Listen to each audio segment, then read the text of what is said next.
Une opération militaire d'envergure et à haut risque vient de décapiter l'un des empires criminels les plus puissants de la planète, plongeant le Mexique tout entier dans une tension extrême.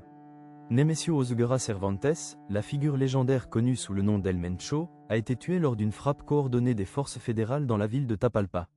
Il ne s'agissait pas d'une patrouille de routine, mais d'une mission chirurgicale visant le chef du cartel de Jalisco Nouvelle Génération, un groupe réputé pour son contrôle impitoyable du trafic mondial de stupéfiants.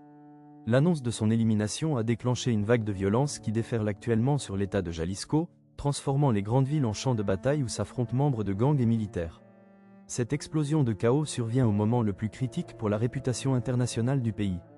Dans quelques mois, tous les regards seront tournés vers le Mexique, qui s'apprête à co-organiser le plus grand événement sportif de l'histoire.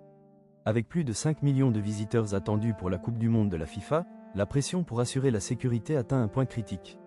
Le match d'ouverture doit avoir lieu au Stade Banorte de Mexico le 11 juin, mais l'instabilité actuelle soulève d'importantes questions quant à la sécurité des infrastructures pour les millions de supporters attendus du monde entier.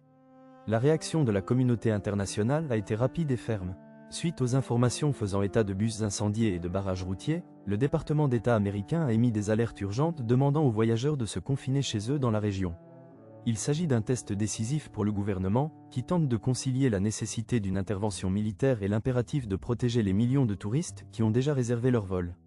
Nous assistons à un moment où la quête de justice se heurte de plein fouet à l'impératif de stabilité nationale, et l'issue de cette crise déterminera l'avenir de la région pour les années à venir. La lutte pour le contrôle total de la région est entrée dans sa phase la plus agressive, les vestiges du cartel peinant à compenser la perte de leur principal chef. Chaque mouvement sur les autoroutes est scruté de près, les autorités s'efforçant de reprendre le contrôle du territoire. L'ère des dirigeants de l'ombre touche à sa fin, et les répercussions de cette opération menée dimanche dernier se feront sentir dans toutes les grandes capitales pour des générations. L'enjeu pour la réputation de l'État n'a jamais été aussi important, et les conséquences de cet événement unique se feront sentir dans toutes les grandes capitales pour les générations à venir.